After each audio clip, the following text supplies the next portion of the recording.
Hey YouTube, welcome back to my channel. So I decided to film this quick video on the fly in response to a YouTube comment I just saw.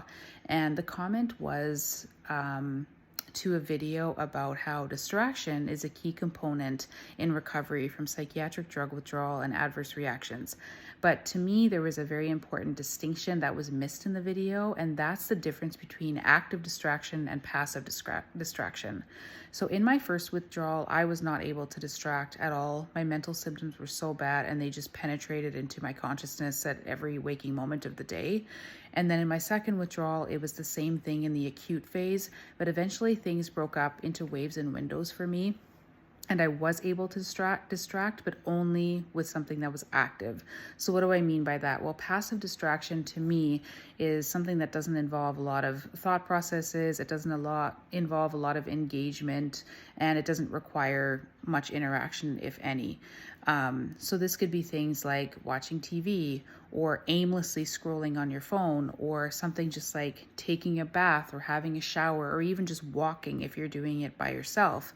Whereas active distraction can be something like, I don't know, doing crossword puzzles or sitting down and working if you're able to work, or doing something, actively searching or reading something active on the computer.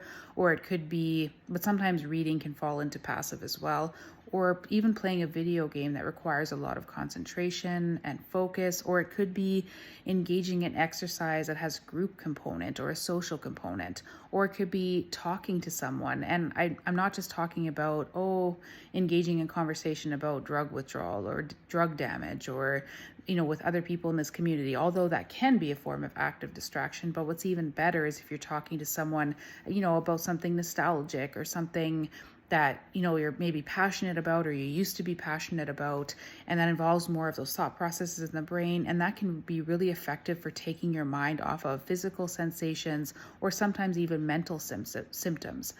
And again, like this is not one size fits all, super black and white. I get that there's some people who have very bad cognitive and memory issues, and they're going to be like, well, I can't sit down and do a crossword puzzle. That's crazy.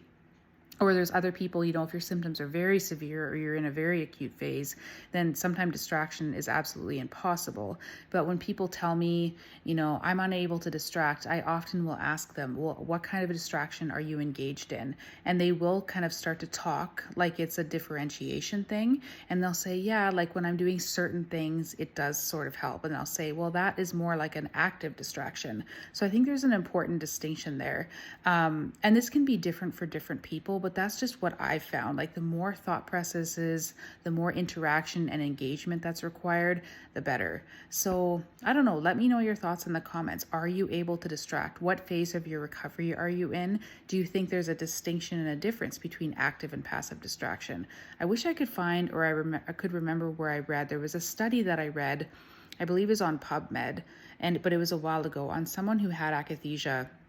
And one of the treatments that they did was they had this person engage in all of these different highly thought-provoking games. Like they were doing different card games and doing different, where they had to arrange certain things on a board, or they had to do some, I don't know if it was a jigsaw puzzle or something that involved a lot of thought, and where they had to really do planning and stuff like that. And it was really helpful, and it stopped some of their movements and their leg bouncing and their feet shuffling. And I get that there's different severities and levels of akathisia and of all of the symptoms, and what applies to one doesn't apply to the other.